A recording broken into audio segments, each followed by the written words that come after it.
Excellent. So thanks everyone for joining us on this last day of KubeCon for Deep Dive. We had a solid turnout for the intro session, and great follow-on conversations. It's always wonderful to sort of grow and build relationships and find new folks who are interested in collaborating in cloud native security space. So thanks for joining there. Today's session we went through on Tuesday, touching on the mission and objectives and various sort of cornerstone aspects of the SIG and why we're here. Today I wanted to go a little bit deeper into a couple of our key projects that we're doing, and I'm going to share the floor with Santiago and Jerry Jennings, who are going to share some of the work outputs that we've been working towards as a group.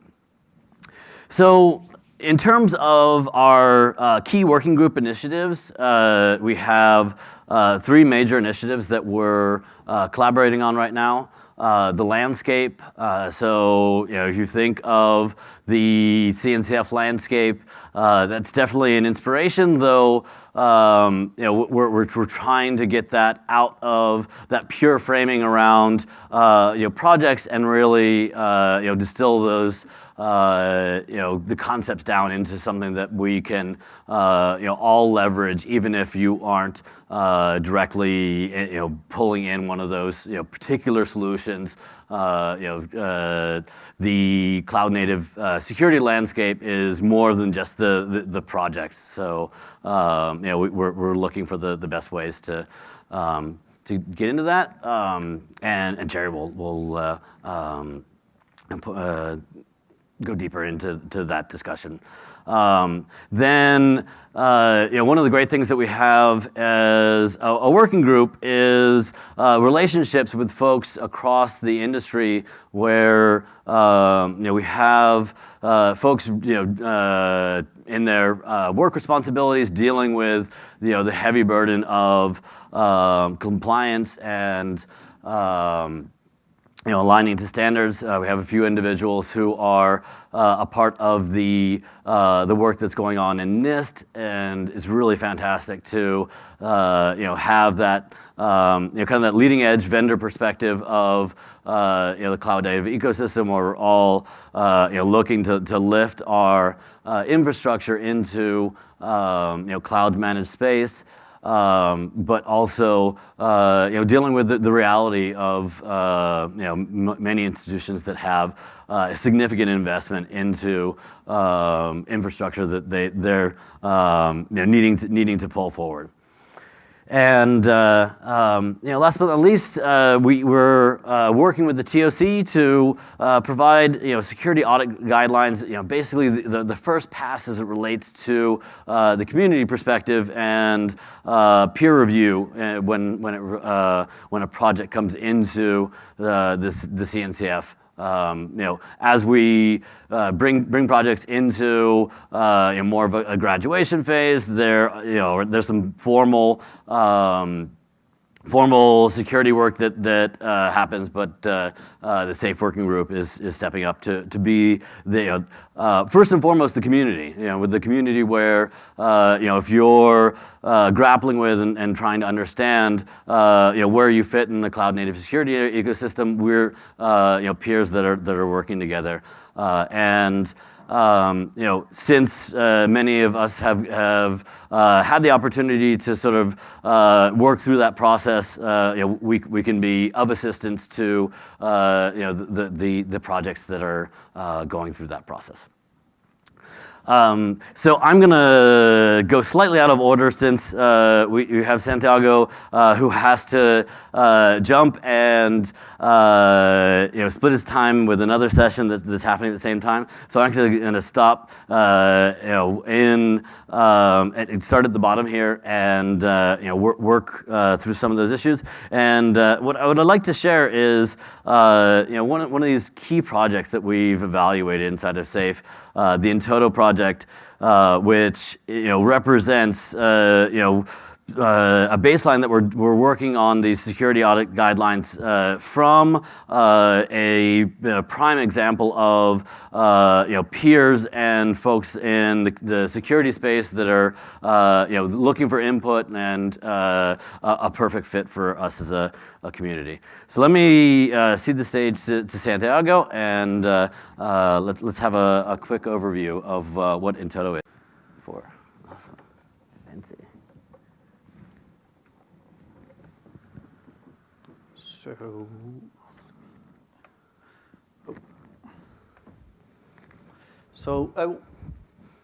this working? So I wanted to give a quick overview of Intoto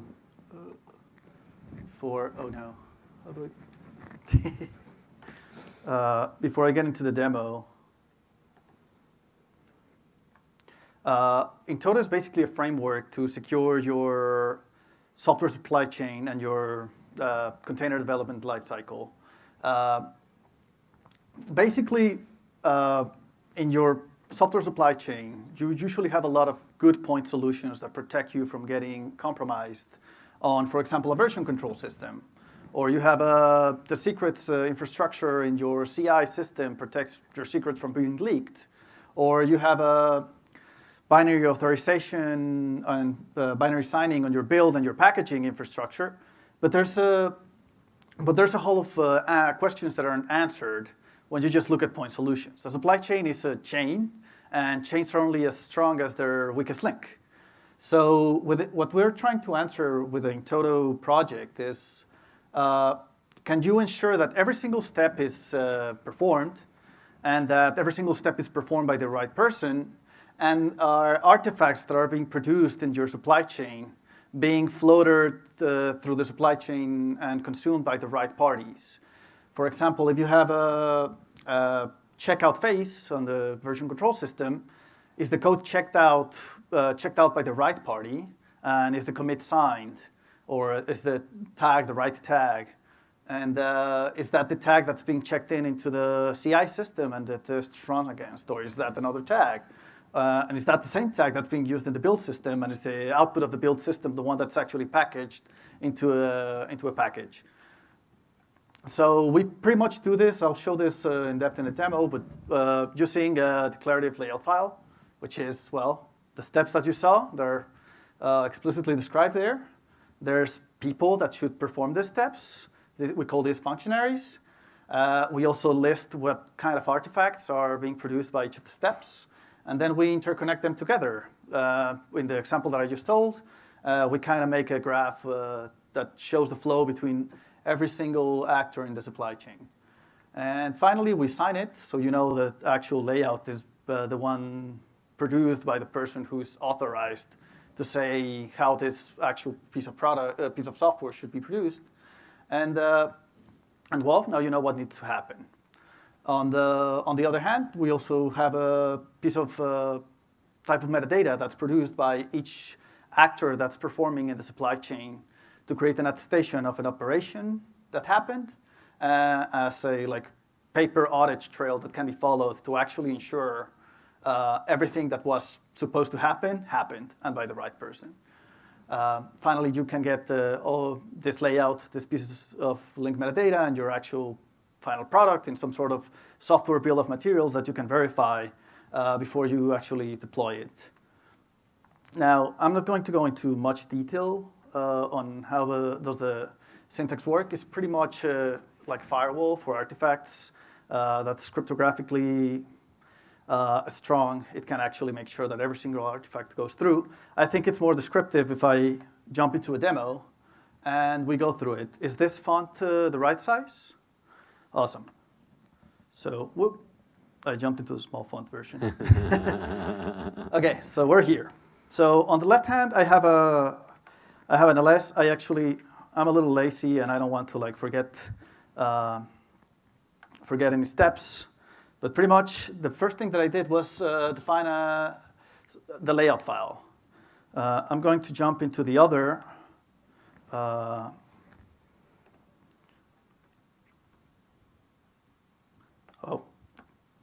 Now it was created. I'm going to jump into another screen, and I'm going to show you pretty much what's inside of it. It's what you expect. There's the steps being defined in a list. There's a bunch of public keys that are used to authenticate every single functionary that needs to perform an operation in the supply chain. And then you have a bunch of rules as a firewall that essentially describe what can happen when the supply chain is performed. It's carried out. In this case, for example, there's a functionary Bob. I'm sorry, I'm an academic, so I choose Alice and Bob for all of my examples. We'll clone a repository, and then this same functionary will update the version of foo.py artifact, which is like our product. Then another functionary, which is our build farm, will package everything into a tar.gc file. It could be a pip package, it could be a container, it could be anything that you would like to use, which is allowed here. And finally, it will all float into the user, who will verify that every single operation that was performed was actually performed by the right person, and everything happened according to the plan. So in this example, we cloned the repository. This is the first step. We used the in-total tooling to wrap everything in the execution and start tracking all of the artifacts that started floating around. And we will track how they were before anything happened and how they are after everything happened. The next step was Bob will update the version in the script before sending it over to the packager. We will wrap the same. In this case, we wrapped Echo, but if you want to wrap Vim, or you want to wrap a whole IDE, or like your image editor, anything of that sort, it will be completely agnostic to the tool, and it will track the changes. I want to stop here and show you what the piece of link metadata looks like. If we look at the functionary Bob, he had a cloned piece of link metadata that has a material and its hash that was created as a product, not a material, as a product of foo.py. Remember this hash because it will be repeated in the other piece of link metadata that I'm going to show right now, which is updating the version. This is being recorded in updating the version as a material, and then a different hash is going to be shown as a product of the update version control, the version of the software. Then we're going to let Carl perform the zipping and the packaging of our demo project. And if we actually jump into this piece of link metadata, you will notice that, well, it is there, and that there's also a new hash for the tar.gc that's in there. Now, in this very simple piece of link metadata, we can verify the final product, and we should be able to follow a very linear graph of all of the operations that were performed in our supply chain. And this is what actually happened. The verification passed because, well, we didn't do anything malicious, but we were actually able to tell that every single operation was signed by the right party. I'm going to go up. Every single operation was signed by the right party, and that no spurious artifacts were sneaked into the tarball, and that no changes were made to do foo.py in transit before it was packaged. We can actually check that. We're going to tamper what's inside of foo.py before it's packaged by Carl, and which we just did. We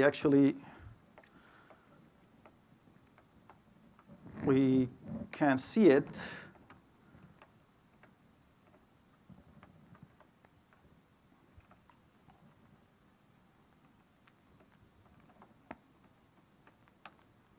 you see that we added something evil on the right-hand side. That's what's on functionary Carl's. It could be anything, really. It's a Python script.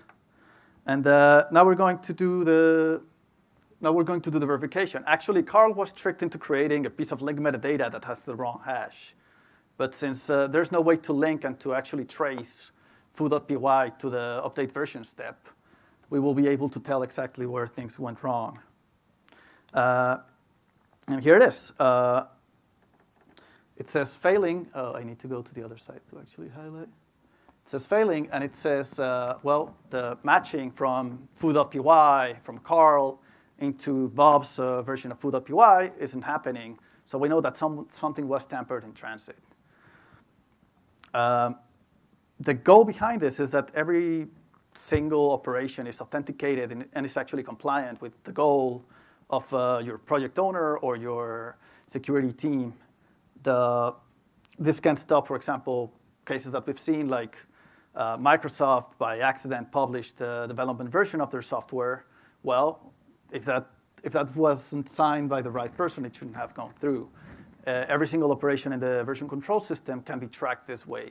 And you can actually enforce things like, is every single commit not only signed by the right person, but has it been reviewed by someone? Is there an attestation for this? Or is the CI system reporting a failure? Why is the software being shipped? All of the operations can be very declaratively, very simply described and enforced using a very minimal domain-specific language for software supply chains. That's about it for my demo. I think I'm going to hand it back to Dan. Awesome.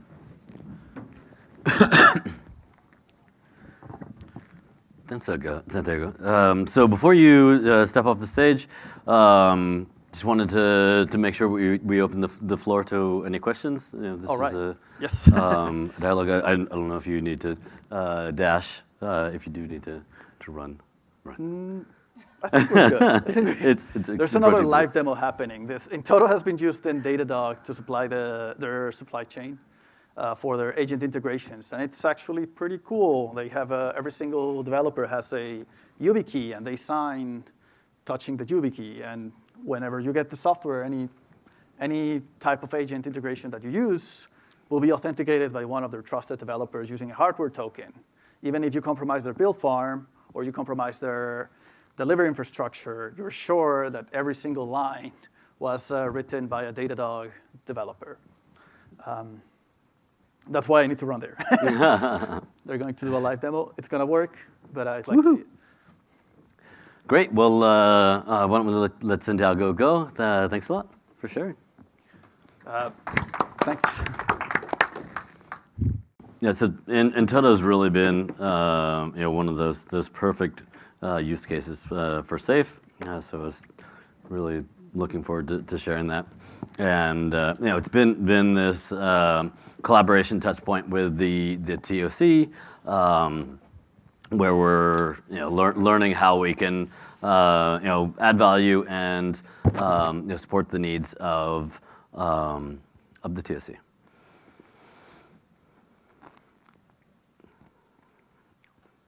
Okay, so let's go ahead and bring in Jerry Jennings, and we're gonna pop out of the slides here and go into some of the work that we've been doing on the SAFe landscape.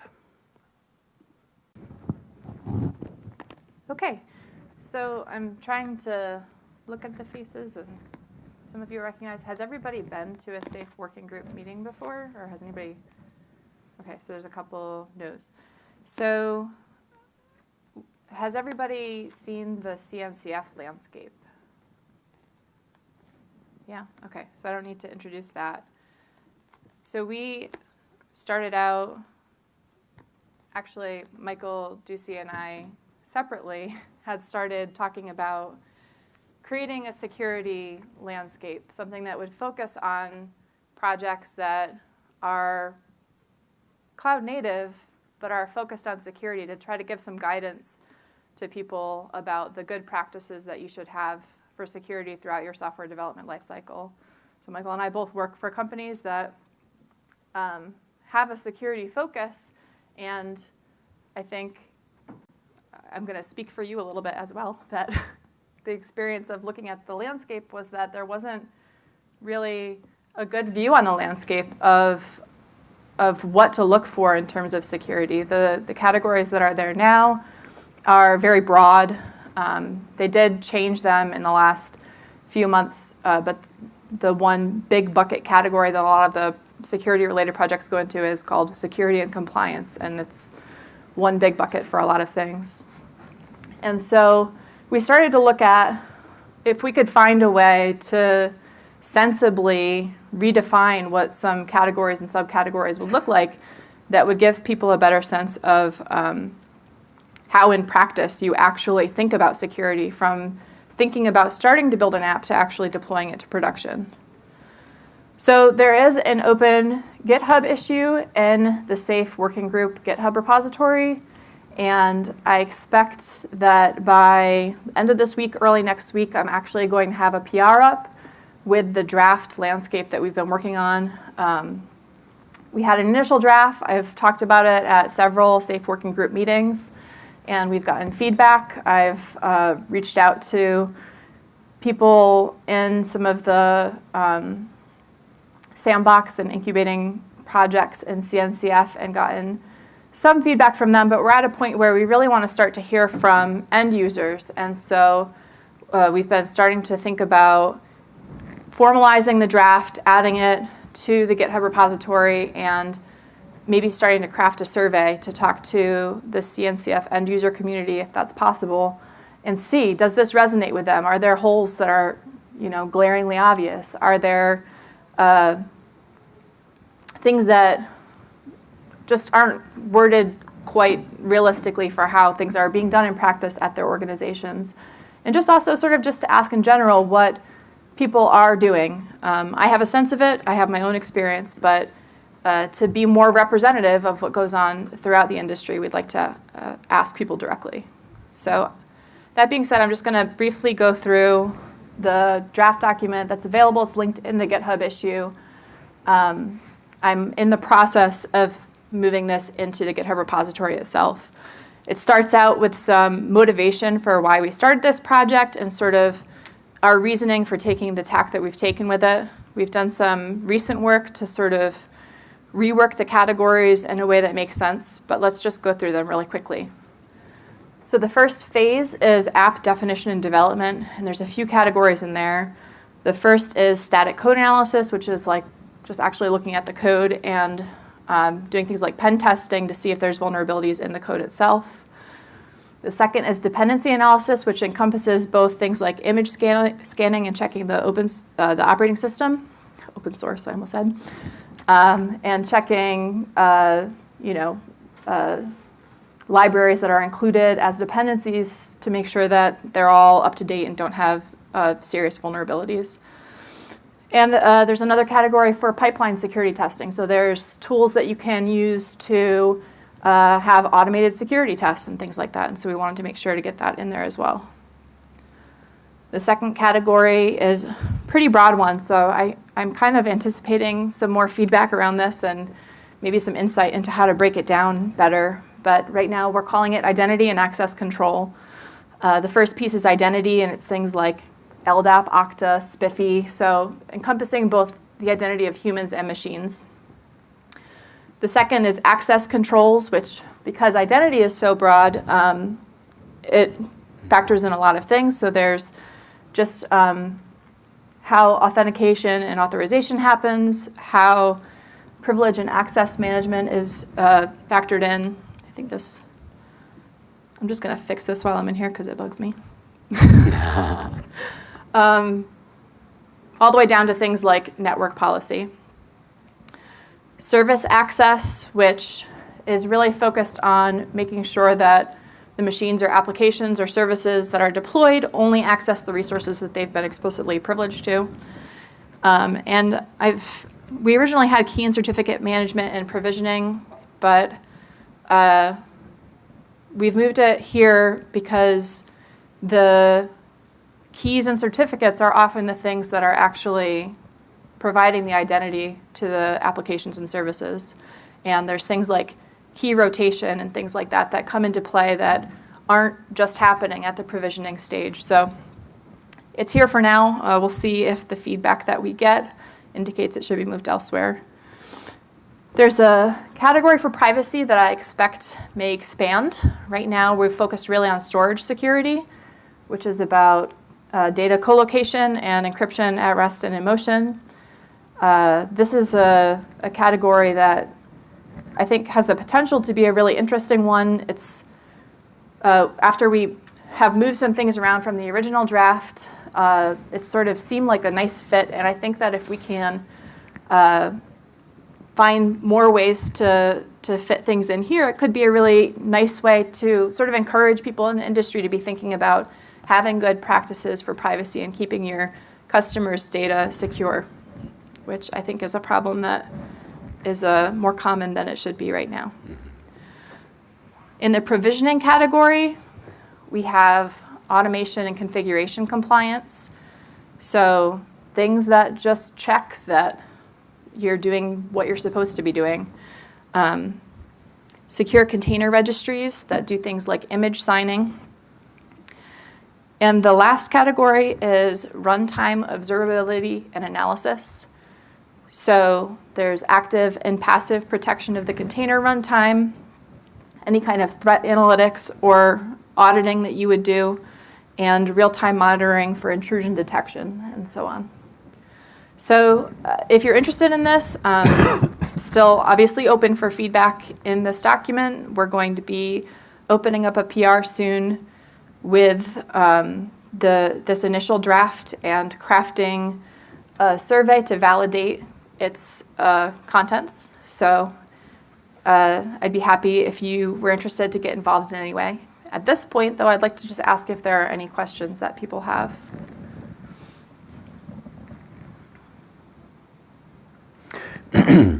As we look at the category of privacy, is anyone doing anything with privacy that we can or should be expanding out that particular bucket? Insider risk access to data is a big thing for us. What did you say? Insider risk. Insider access to data? Run mics.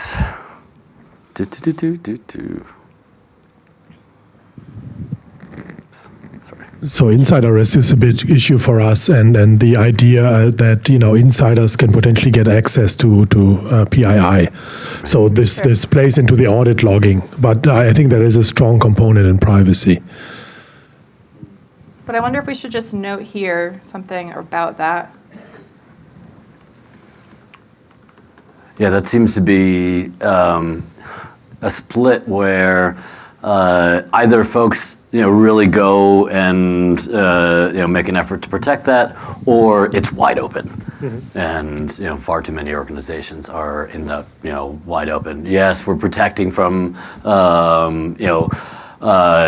undesired external access, but not necessarily the vector where that's easiest. Like the insider is potentially far easier unless you put up some processes. It's interesting how some of these categories sort of dovetail, because I would think about that as an access control issue, that you want to make sure that the people who shouldn't have access to the data are blocked from having that access. That depends on your security posture. If you are in a trust but verify model, lots of people do have access, but the expectation is that they only use that access when it's really necessary, okay, instead of going through hoops to get the access when you need it. Yeah, and that's almost an auditing problem also. It is largely an auditing problem, yes. Yeah. Okay. Any other questions or comments? So along those lines, I don't know. We're recording, so if we don't put... Yeah, I guess on that lines, I'm sure people heard about all those regulations for privacy. I don't know. I mean, we probably won't solve the whole problem, but would it be a good thinking to look at those regulations and translate some of the concept into something that we should support? I'm not an expert, but I just, some idea. I think that's an interesting idea. That's something that we haven't really talked about as a group, at least not in the meetings that I've been to. I don't know, Dan, maybe you remember having a discussion about that at some point, but that's an interesting thing to factor in is you're talking about things like GDPR. Exactly. Yeah, and how does that relate to what you're doing as you build an application? That's really important. So I wonder, it doesn't feel right under storage security.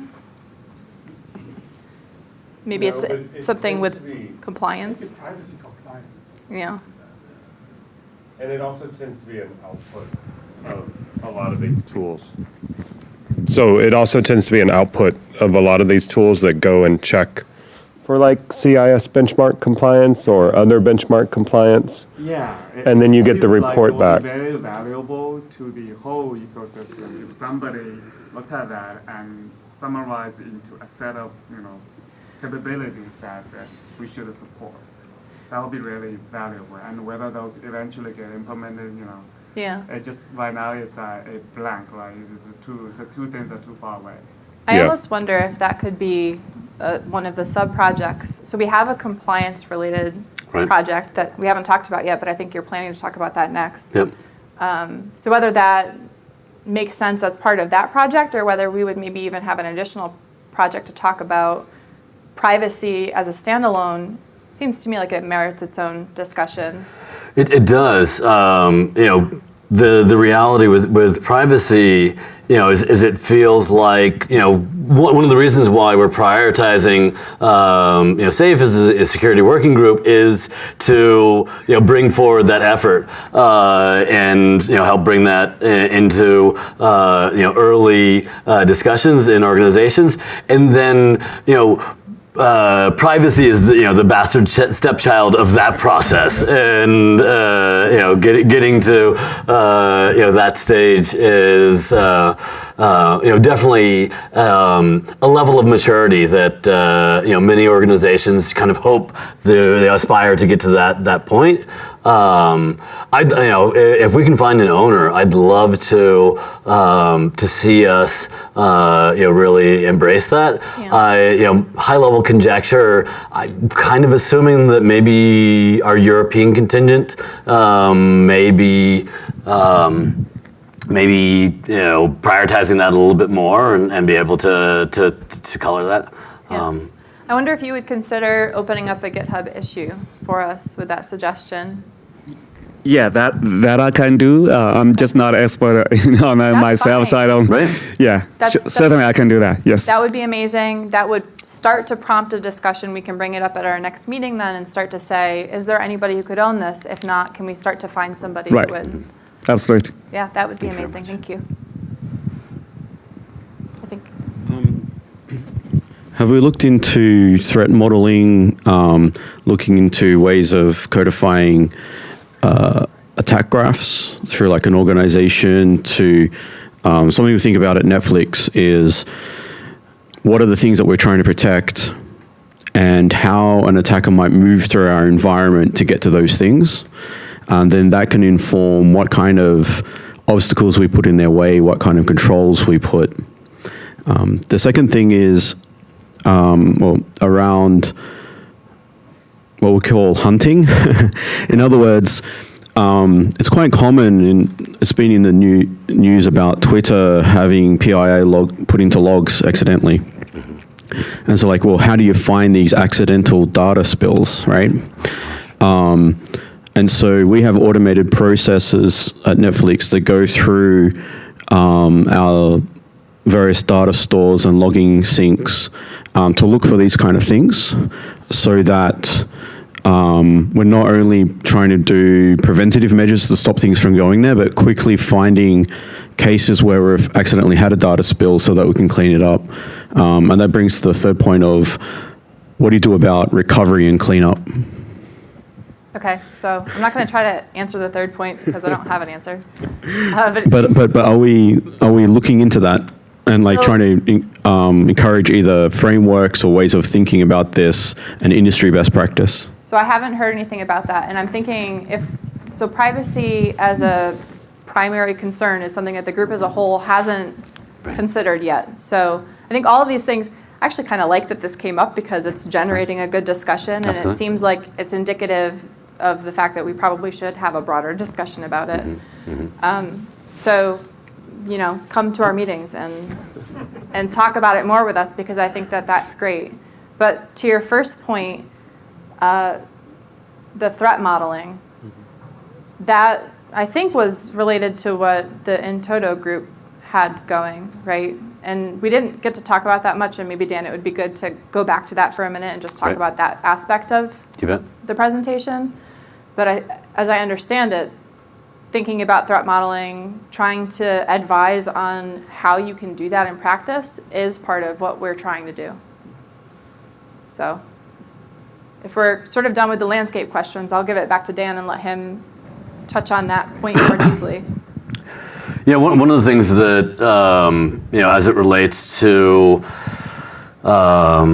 the various categories of threats is in the emerging cloud landscape, the omnipresent, new potential vectors that we're introducing every day. So that's a really interesting lens to that threat modeling of, there are a certain number of things that, yes, we do need to pay attention to, but I think we're increasingly getting to a point where the baseline is that you're always in threat mitigation mode and dealing with permutations and unknowns, and there isn't a static list of just one. Actually, can I hand this to you if we have Yes, more you can. people discussing? I definitely don't need double amplification. You might not need single amplification. So, when we earlier this year looked at threat modeling and where to sort of draw and build that landscape, we assessed that we didn't have at that time the right individuals to go and spearhead that effort, and that the complexity of distilling that down, with our current state of knowledge, just wasn't, we weren't ready for it. So this, this is one of our big oceans that we're boiling, and already here, each time you kind of boil things down, you can find these categories that, if you could, deep dive into that, you'd end up spending a considerable amount of time and effort. So I'm excited to get to that. Part of the security landscape, and I think it'll inform very very much the other components of what we're doing. I see that as a fantastic opportunity, and if you have folks on your team or individuals who you think might be good collaborators on that, I'd love to have their perspective. We have a few individuals who are more on the security researcher side of things, and that has really made the whole safe working group experience richer. Okay, so last section, and I'll try not to go on too long. Any questions on the landscape before I move on, or in toto?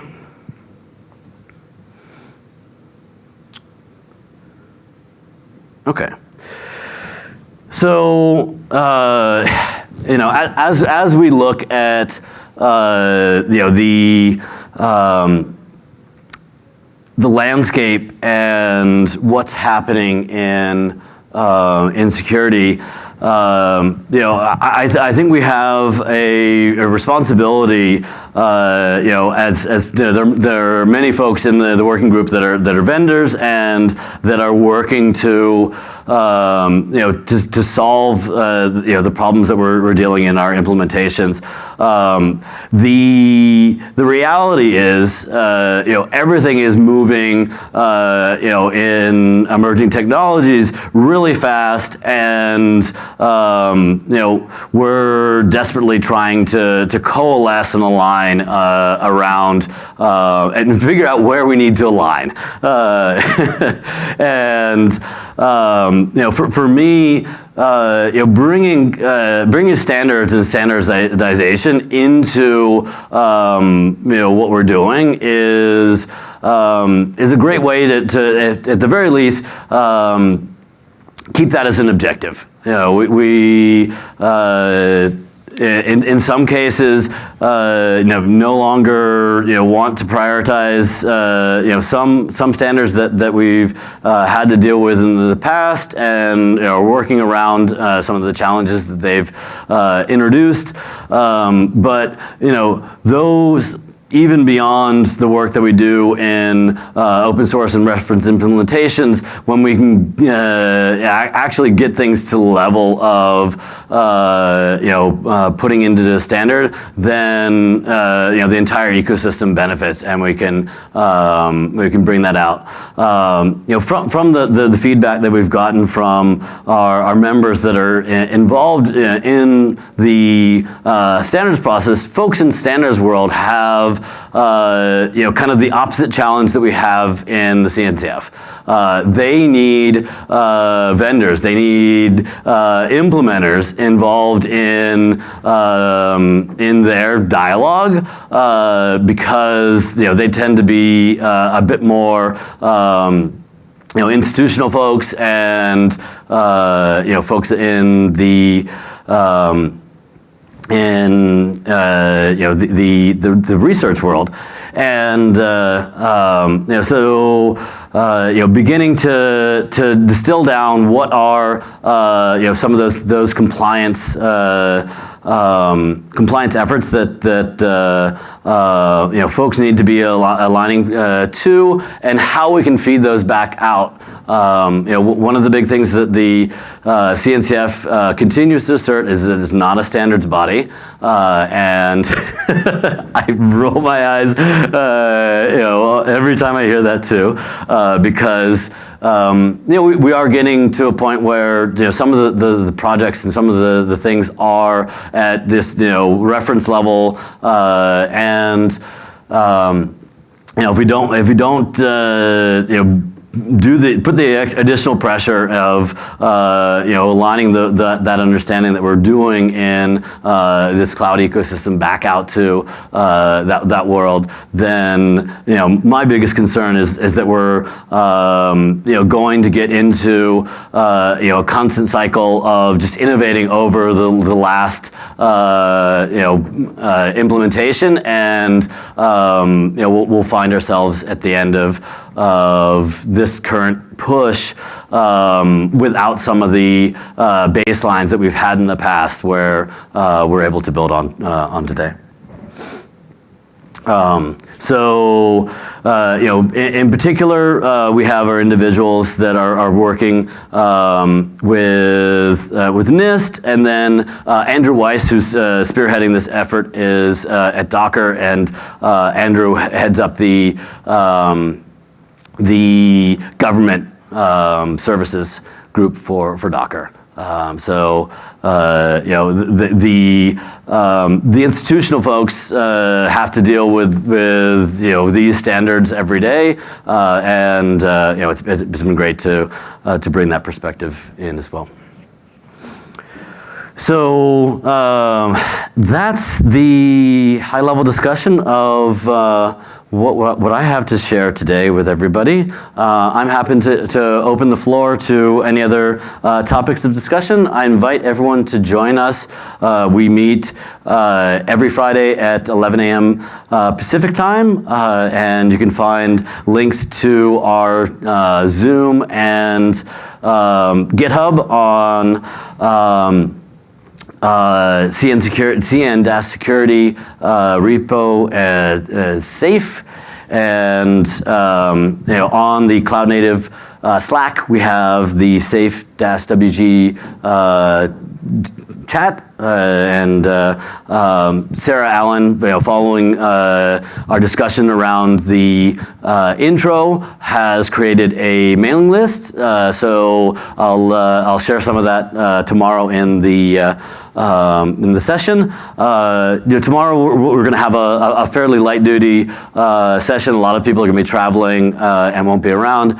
But we've had so many great discussions this week. I wanted to at least get together, capture some of the action items, and get those while they're still fresh in our minds before we get back at it. So last call for questions, comments. If not, we can wrap it up. Did we get it part of the CNCF as an official working group? We have not. Okay. So the what's happening right now with what's begun to be called SIGs is the TOC, as they were ratifying us, decided that in order to sort of scale themselves, they needed to really understand how they were delegating authority, and that's kicked off an entire discussion and process. So we're very much the guinea pig in that process, and it's been good. It's been a constructive discussion about where things are going forward. I hope that we can wrap that discussion up before there's kind of an administration change as we get into these elections.